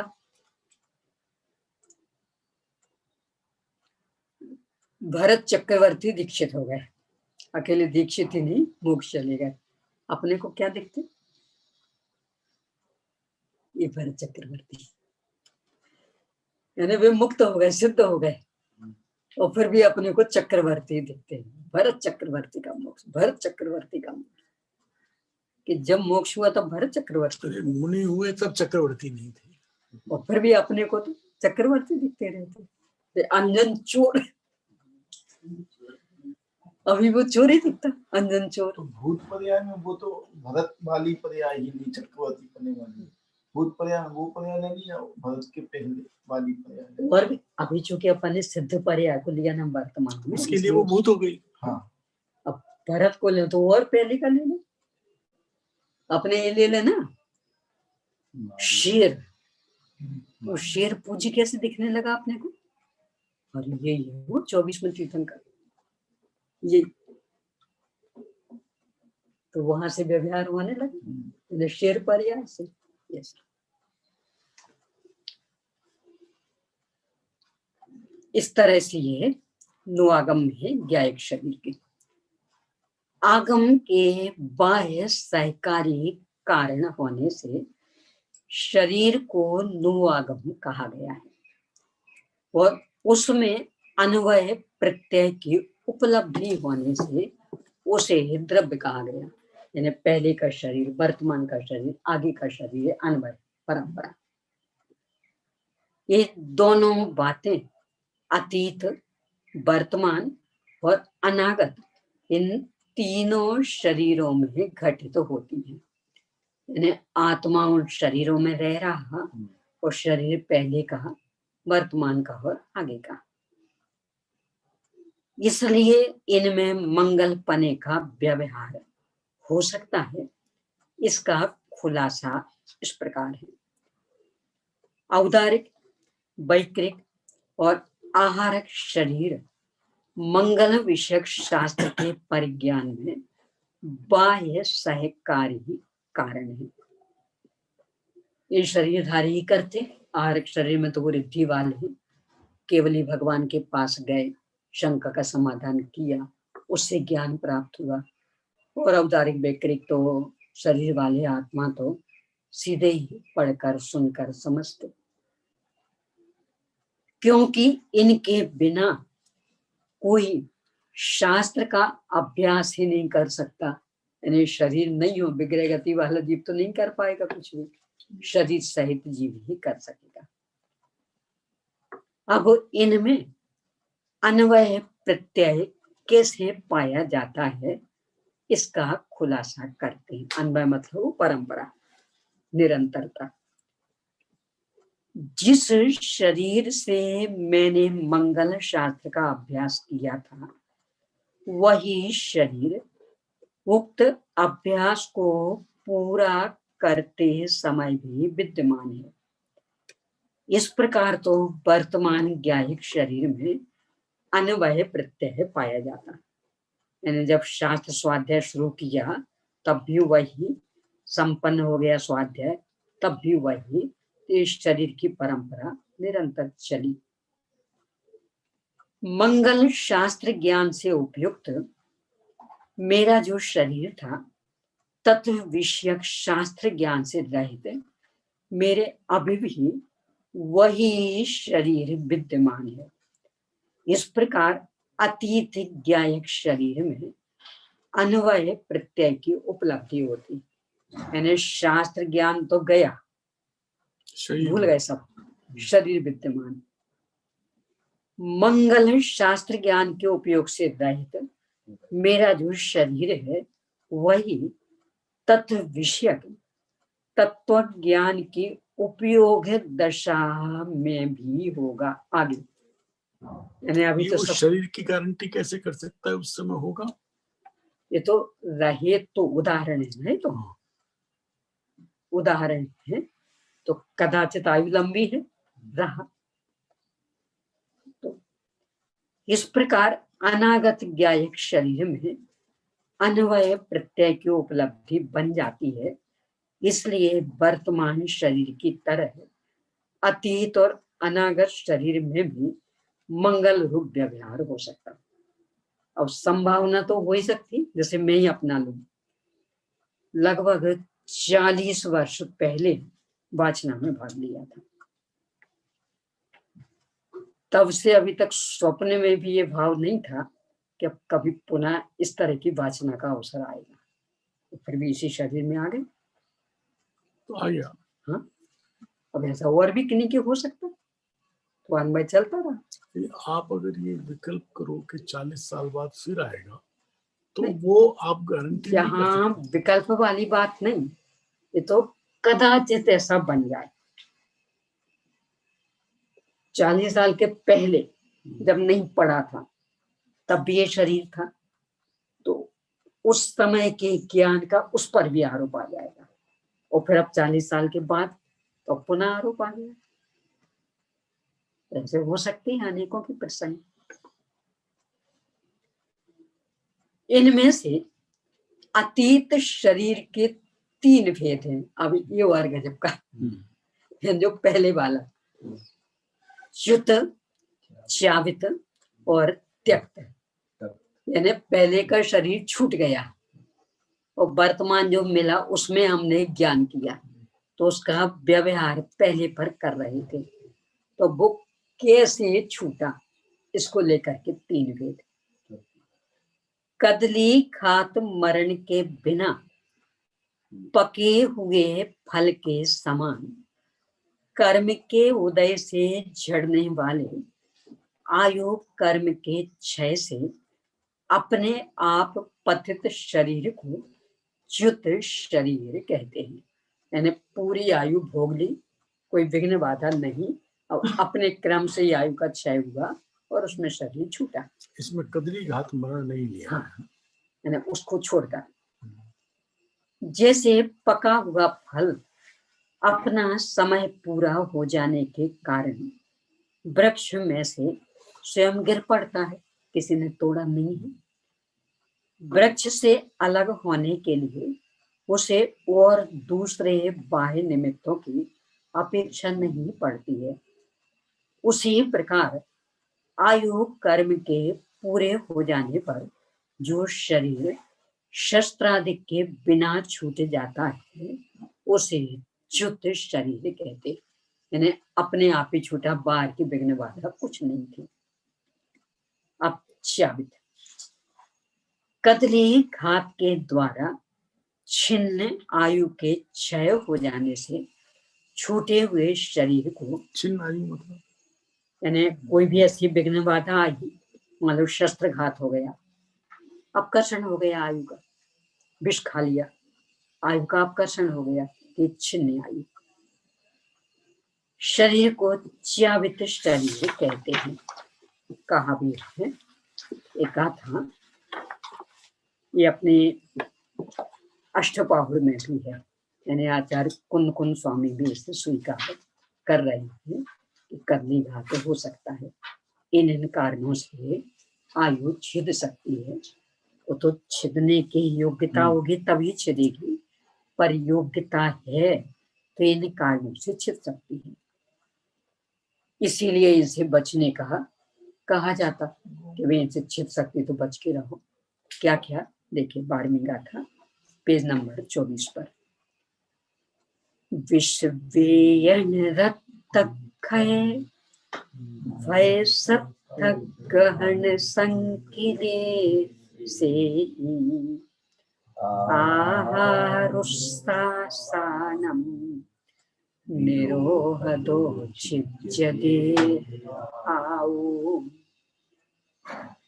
विष के खा लेने से, वेदना से, यानी भयंकर वेदना हो, कदाचित उसमें चला जाए, रक्त का क्षय हो जाने से, बहुत ज्यादा रक्त निकल जाए, तीव्र भय से, शस्त्राघात से, संक्लेश की अधिकता से, तथा आहार और श्वासोच्छ्वास के रुक जाने से आयु क्षीण हो जाती है। कोई भी ऐसे प्रसंग बन सकते हैं और इनमें आयु का आकर्षण हो सकता है, तो उससे जो मरण होगा वह है कदली घात मरण। विशेषार्थ, जैसे कदली यानी केले के वृक्ष का तलवार आदि के प्रहार से एकदम विनाश हो जाता है, उसी प्रकार विष भक्षण आदि निमित्तों से भी जीव की आयु एकदम उदीर्ण होकर छिन्न हो जाती, नष्ट हो जाती। इसे ही अकाल मरण कहते हैं। और इसके द्वारा जो शरीर छूटता है उसे च्यावित शरीर कहते हैं, यानी किसी बाह्य कारण से छूटा हुआ शरीर। वो अकाल मरण भी अपने काल में हुआ। हाँ जी, परंतु मूल काल ये वाला काल नहीं, ये वाला काल में, इसलिए अकाल।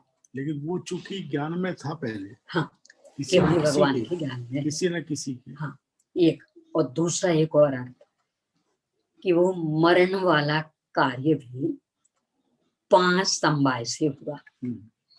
उस समय काल तो हमें पता नहीं था, ये कारण दिख रहा और लग रहा है यदि ये कारण नहीं बना होता ना तो शायद अभी नहीं मरता। तो इस तरह काल लब्धि को छोड़कर बाकी 4 की ओर से देखा तो उसको अकाल कहेंगे। और काल की तरफ से अकाल। हाँ, अब वो त्यक्त यानी समाधि पूर्वक छोड़ा, तो इसमें समाधि के भेद। त्यक्त शरीर 3 प्रकार का है। प्रायोपगमन विधान से छोड़ा गया, इंगनी विधान से छोड़ा गया और भक्त प्रत्याख्यान विधान से छोड़ा गया। इस तरह त्यक्त शरीर के 3 भेद हो जाते हैं। एक एक का यहाँ स्वयं बता रहे हैं। पहला प्रायुपगमन, अपने और पर के उपकार की अपेक्षा रहित समाधि मरण को प्रायुपगमन कहते हैं। यानी न दूसरों से सेवा शुश्रूषा कराएंगे न खुद और न स्वयं करेंगे, बस एक पत्थर के जैसे, लकड़ी के जैसे एक जगह पड़ गए, पड़े रहेंगे, जितने दिन जिएंगे जिएंगे, सेवा शुश्रूषा टहलाने से रहित। विशेषांत, प्रायोपगमन समाधि मरण को धारण करने वाला साधु संस्तर का ग्रहण करना, बाधा के निवारण के लिए हाथ पांव का हिलाना, एक क्षेत्र को छोड़कर दूसरे क्षेत्र में जाना आदि क्रियाएं ना तो स्वयं करता है और ना दूसरे से कराता है। जैसे काष्ठ सर्वथा निश्चल रहता है, उसी प्रकार वह साधु समाधि में सर्वथा निश्चल रहता, यानी हलन चलन आदि सब बंद, एक जगह लकड़ी जैसे पड़ गए। वो उस समय शुद्ध उपयोग में रहता है। हाँ, शुद्ध शुद्ध दोनों चलते रहेंगे, चलते रहेंगे, अंतर अंतर में चलते रहेंगे। इनका आता है जो देवकी के युगल जो 4 हुए थे, मतलब 8, जो वहां सेठानी के यहाँ पाले थे, पिछले भाव में प्रायोपगमन संन्यास लिए हुए एक शिला पे पड़े थे, और वो जो सेठानी अभी की, वो उस समय आरिका थी, उनको ये भाव आया, यदि इन्हें पुनः मनुष्य पर्याय मिली तो हम पालन पोषण करेंगे। उसका परिणाम निकला, वो सेठानी बनी और ये जन्मे देवकी के यहाँ और पले खुशी वहां। यानी छोटी सी इच्छा कितनी समस्या खड़ी कर सकता है। निदान हो गया। शास्त्रों में प्रायोपगमन के अनेक प्रकार के अर्थ मिलते हैं।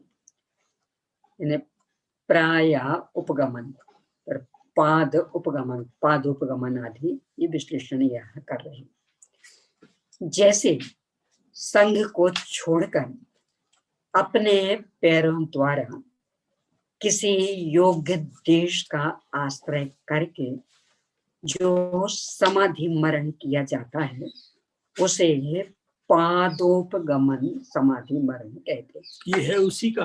हाँ जी, प्रायोपगमन का। हाँ जी, तो अलग अलग अर्थ है कि एक पादोपगमन, यानी अपने पैरों से जहां तक चल सकते थे दूसरों की सहायता के बिना, वहां जाके अब निश्चल हो गए, अब नहीं हिलेंगे, तो ये पादोपगमन। अथवा प्राय अर्थात संन्यास की तरह उपवास के द्वारा जो समाधि मरण होता है, उसे प्रायोपगमन समाधि मरण कहते हैं, यानी अन्न पानी सबका त्याग करके निश्चल। अब तीसरा भी, अथवा पादप अर्थात वृक्ष, उसकी तरह निष्पन्द रूप से रहकर बिल्कुल निश्चल, शरीर से किसी भी प्रकार की क्रिया ना करते हुए जो समाधि मरण होता है, उसे पादपोपगमन समाधि मरण कहते हैं। इस तरह 3 हो गया, पादोपगमन, प्रायोपगमन और पादपोपगमन। निष्कर्ष तीनों का एक ही कि इसके बाद पूरे निश्चल, हलन चलन आदि से रहित, जितने जिएंगे उतने जिएंगे और उसमें निश्चलता में शरीर छूटेगा। इन सब अर्थों का मुख्य अभिप्राय यही है कि इस विधान में अपने व पर के उपकार की अपेक्षा नहीं रहती, ना स्वयं टहल करेंगे ना दूसरों से कराएंगे। अब इंगिनी कुछ प्रश्न आएगा, चलिए कल का भी है, इसको यही अपन संपन्न करते हैं। और प्रश्न उत्तर लिए लेते हैं। लाइए। पहला प्रश्न तो है, क्या अभी अरहंत भगवान की तदाकार स्थापना हो सकती है? आगम में स्पष्ट उल्लेख है, ये सब हुंडाओ सर्पने पंचम काल में कारण दिया है। ये आगम की इसलिए बात कर रहे हैं, आगम में ही अतदाकार स्थापना के उल्लेख भी आपको मिल जाएंगे, खास करके पद्म पुराण में।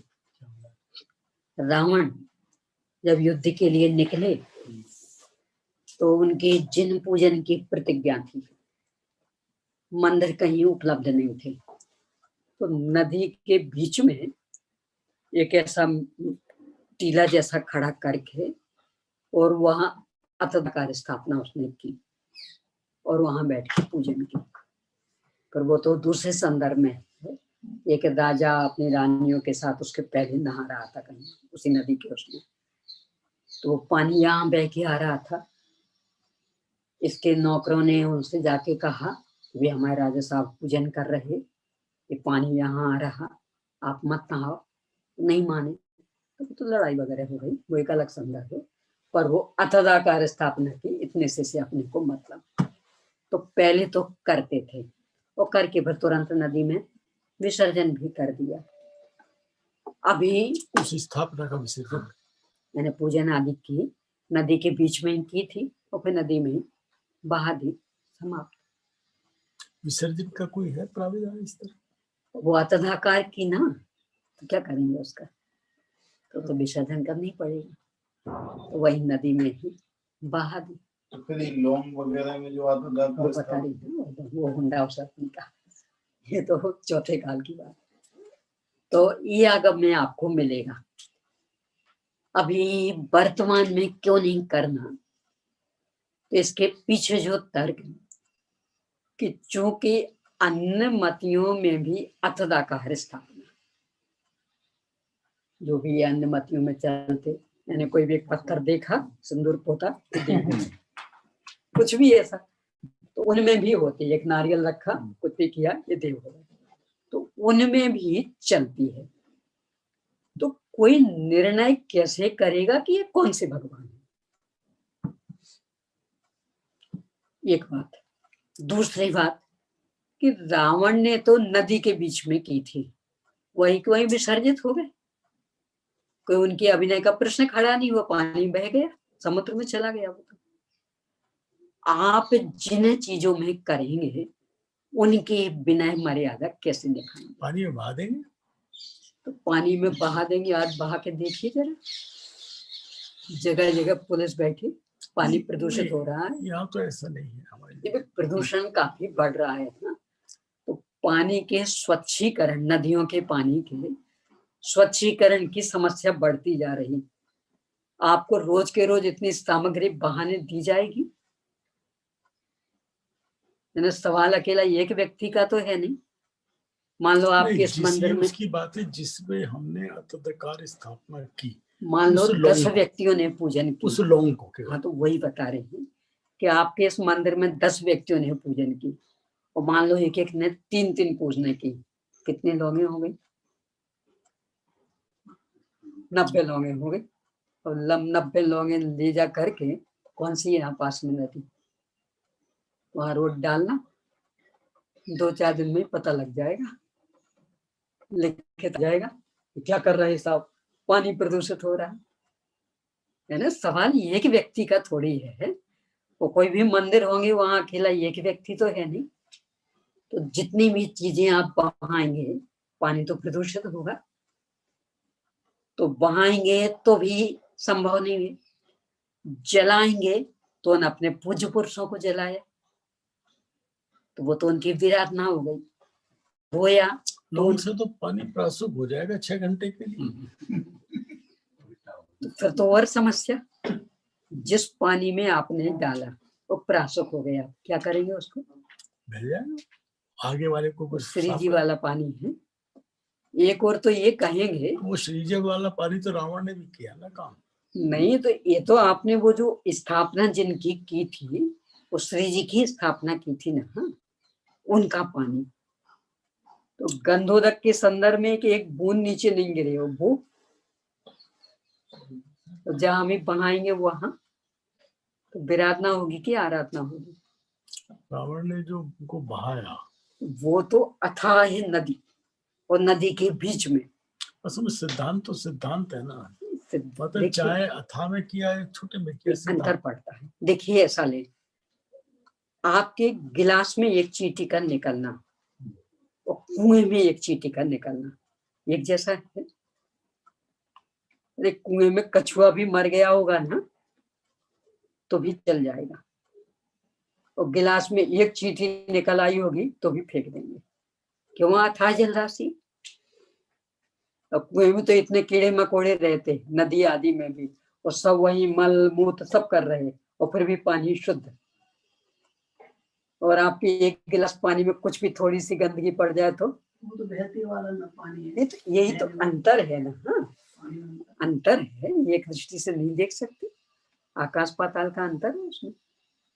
तो अथाह जल राशि तो बहती जा रही, वो भी इस तरफ से, इस तरह से की थी उसने कि पानी आगे बहे लौटे ना, तो बह गया, बह के समुद्र में पहुंच गया। अथाह जल राशि आज संभव नहीं, क्योंकि पानी की सतह वैसे नीचे जा रही है और एकदम प्रदूषित, कहीं आप इतनी सामग्री नहीं डाल पाएंगे, बहा नहीं पाएंगे। जलाएंगे तो भी प्रदूषण होना, और अपने पूज्य पुरुषों को जलाया तो वो भी उचित नहीं, धोना भी उचित नहीं। अब भंडारण करेंगे तो कितनों का करेंगे और रखेंगे कहाँ? कि तो हम अपने ऐसे ऊपर रख लेंगे, रखना शुरू करना, कितने रख सकते और कब तक रख सकते? वो तो ठीक। तो उपाय फिर यही है कि आप करो ही मत, है ना। उनकी विनय मर्यादा नहीं निभा सकते तो उन चीजों को भगवान बनाओ ही मत, यही उपाय है। उसका उत्तर ये हुआ प्रश्न का कि अतदकार स्थापना करो मत। हाँ जी, साक्षात भगवान विराजमान है, उनसे ही काम चला के मन में स्थापना और करके, जहाँ तक साक्षात नहीं है विराजमान तो वहां जिनवाणी, देवशाद गुरु तीर, तो वहां जिनवाणी के माध्यम से करने।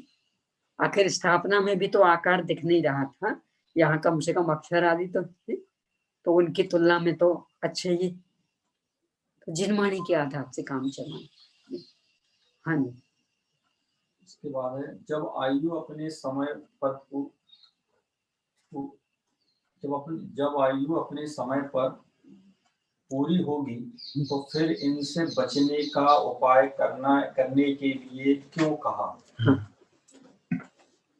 बात तो सही है, हर काम अपने समय पर होना, पर हम सर्वज्ञ नहीं है ना, हमें पता नहीं।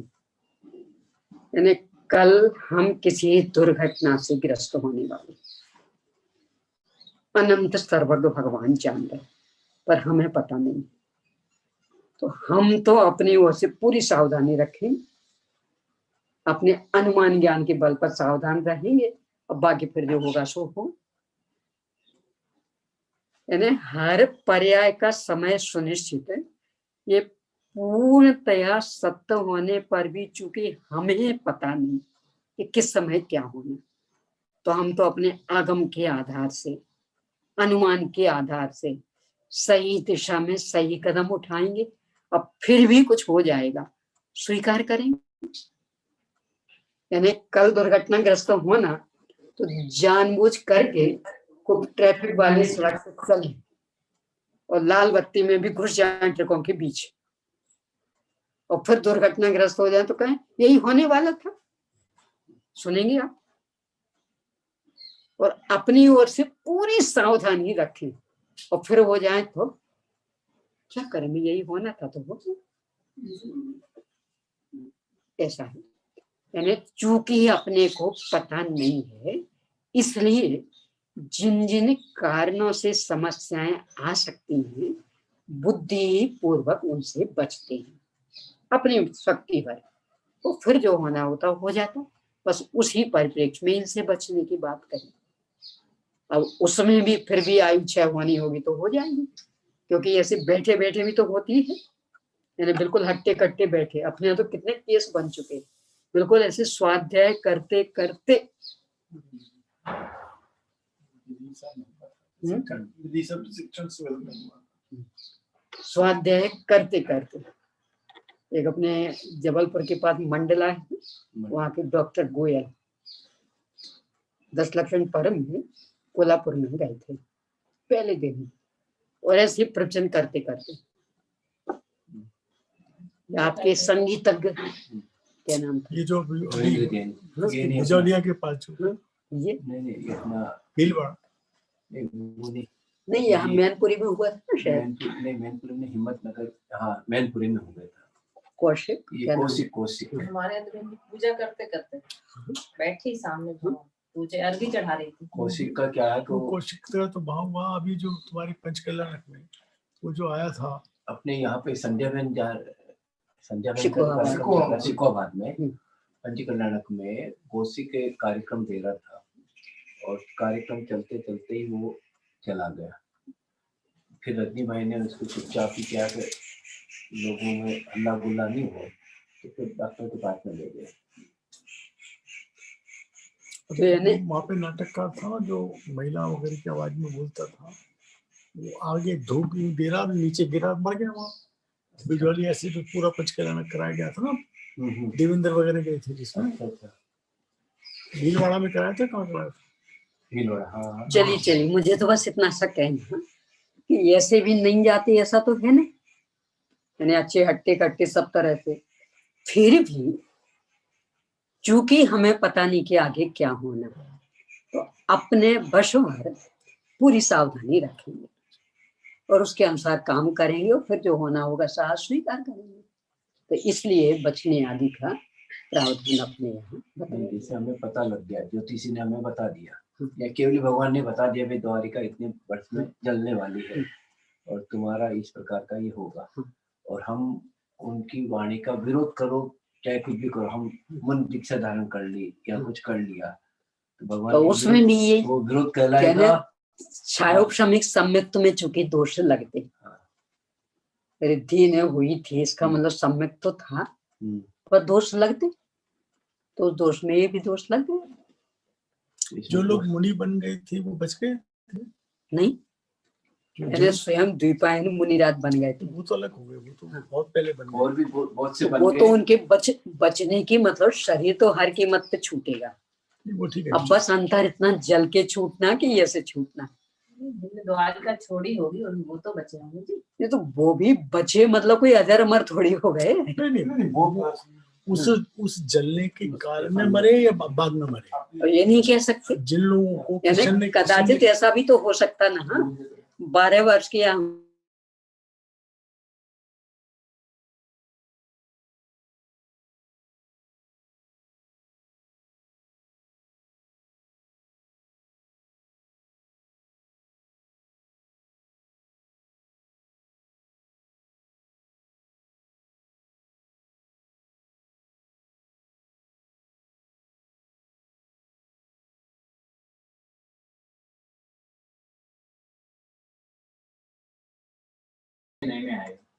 तो अभी कर्मोपाधि निरपेक्ष आयन, पूरा एक बार से बोलिए। सिद्ध को हमने साधे नित्य कर्मोपधि निरपेक्ष शुद्ध पर्यायार्थी में लिया, क्या हम उसे कर्म के अभाव की सापेक्षता से नहीं देख सकते?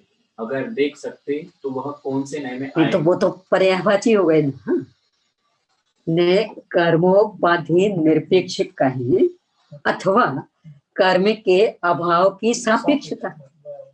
ये प्रश्न ये था आगे, तो उस समय तो ये बात ठीक हो गई एक समय पे कि उस समय जो सिद्ध हुए वो कर्म के अभाव हुआ और सिद्ध हो गए, और उसके बाद जो सिद्ध कंटिन्यू रहे उस दशा में कौन सा निमित्त पड़ेगा? वही पहले वाला, जो पहले कर्म का अभाव था। देखिए, आप पिता बने, कब बने थे पिता? कितने वर्ष के हो गए स्वप्न भैया? मान लो 45 या जो भी, जितने 40 करीब, उतने पहले। अभी क्या कहलाएंगे? नहीं, वो बस ऐसे ही कर्मोपाधि उसके कर्म के अभाव पूर्वक सिद्ध बने, हाँ। तो वो सिद्ध तो कहलाए, हाँ, इसमें मना नहीं कर रहा। ऐसे वो कर्म के उपाधि का अभाव भी, नहीं, वो भी। उसमें इस समय के उनके पिता बनने में, हाँ। मेरे पिता बनने हाँ। में,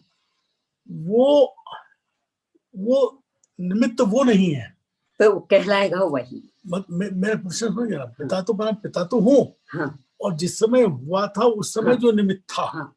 वो वही पिता मैं हूँ। हाँ। लेकिन इस समय वो निमित्त नहीं है, तो क्या कर्म वो उसके बाद के भी सिद्ध दशा में, हाँ।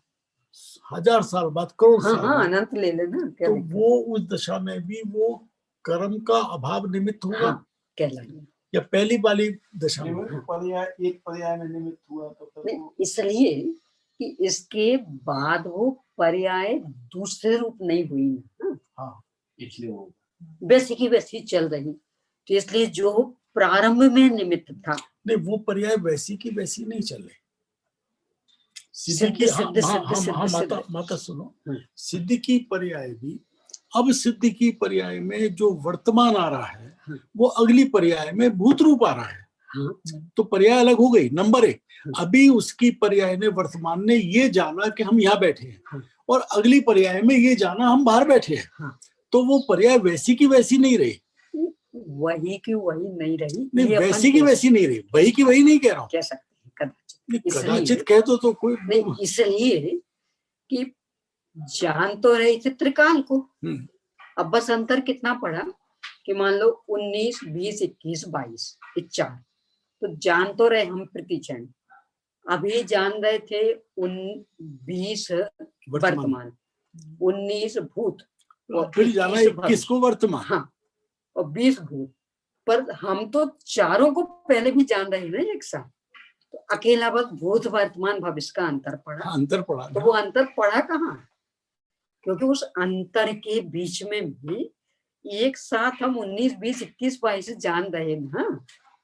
लेकिन जिसको वर्तमान रूप में जान रहे थे उसको भूत रूप में जान रहे हैं। तो वो तो हमने उस काल सापेक्ष पर उस पर्याय को, यानी पर्याय यहाँ क्रम से थी, तो हम तो बराबर इसे जान रहे, और उस क्रम में ही हमने भूत वर्तमान भविष्य का भेद डाल दिया। वो क्रम उससे खंडित थोड़ी हो गया। इसलिए वो निमित्तता पहले की ही कहलाएगी। यानी कालांतर में भी संसार दशा नहीं। मुख्य उत्तर यही रहा, ठीक है। हाँ, कि चूंकि पर्याय वैसी की वैसी है, हाँ, इसलिए उसमें वही निमित्त बनेगा। अगर वो पर्याय अन्यथा रूप संसार आदि रूप हो जाती तो निमित्त बदलता। हाँ, एक और था, सुसाइड द्वारा छोटा शरीर भी च्वरित में आएगा, विष खा लेना, और च्वरित शरीर में मंगल बना कैसे? वो बताएंगे आगे, वो आगे विषय। और एक है, क्या स्त्री को भी कासायिक सम्यक दर्शन हो सकता है? नहीं, क्या स्त्री को भी शायिक सम्यक पंचम काल में तो किसी के नहीं, इंग्लिश में है ना। नहीं, पर तो न पुरुष को ना स्त्री को, पंचम काल के, पंचम काल में तो किसी के भी नहीं होता। और इस सच्ची का उदाहरण है। और जो दुखमा सुखमा काल है, उसमें यदि शरीर से पुरुष है, वो भाव में स्त्री है, यानी द्रव्य वेद पुरुष का, द्रव्याकार शरीर का पुरुष का, वो भाव वेद स्त्री, तो उसे हो सकता। लेकिन सची स्त्री पर्याय में थी। नहीं, तो सची का तो ऐसा कि वहां तो द्रव्य और भाव एक रहते हैं, तो उसको छाई कैसे? नहीं, उन्हें हो ही नहीं सकता। तो क्षुप्सम हुआ। हाँ, यहाँ के छाई को। हाँ, यानी देवों में तो जो द्रव्य वेद वही भाव वेद, मनुष्य गति में ही व्यवस्था है कि भाव वेद अलग हो और द्रव्य वेद अलग हो। तो यदि दुखमा सुखमा काल में ऐसा कोई मनुष्य है कि शरीर का आकार तो पुरुष का है और भाव वेद स्त्री का है अथवा नपुंसक का, तो हो सकता है, तो उसे छाई सम्यक तो हो सकता है। भाव वेद की, द्रव्य वेद की मुख्यता है, द्रव्य वेद की। क्यों? क्योंकि अंत में तो सभी वेद नष्ट होने ही है। तो जैसा पुरुष वेद नष्ट होना था वैसे स्त्री वेद नपुंसक वेद नष्ट हो जाएगा, और द्रव्य में पुरुष का है ही, तो कोई समस्या है नहीं। उल्टा हो तो नहीं होगा। नहीं, अगर द्रव्य पहले स्त्री भेद द्रव्य से यदि द्रव्य स्त्रीय तो नहीं नपुंसक होगा। होगा तो नहीं होगा, क्योंकि वो जो सन्निधि चाहिए केवली सुर केवली की, तो केवली सुर केवली पुरुष है द्रव्य से, तो वह निकटता संभव नहीं होगा। तो द्रव्य से है पुरुष भेद चाहिए, भाव में कोई भी हो चल जाएगा। कोई और बचाओ? बस हो गया समझ। में बताई यह अनंत उपकार है, उसके लिए जिन वाणी वंदना सतबार।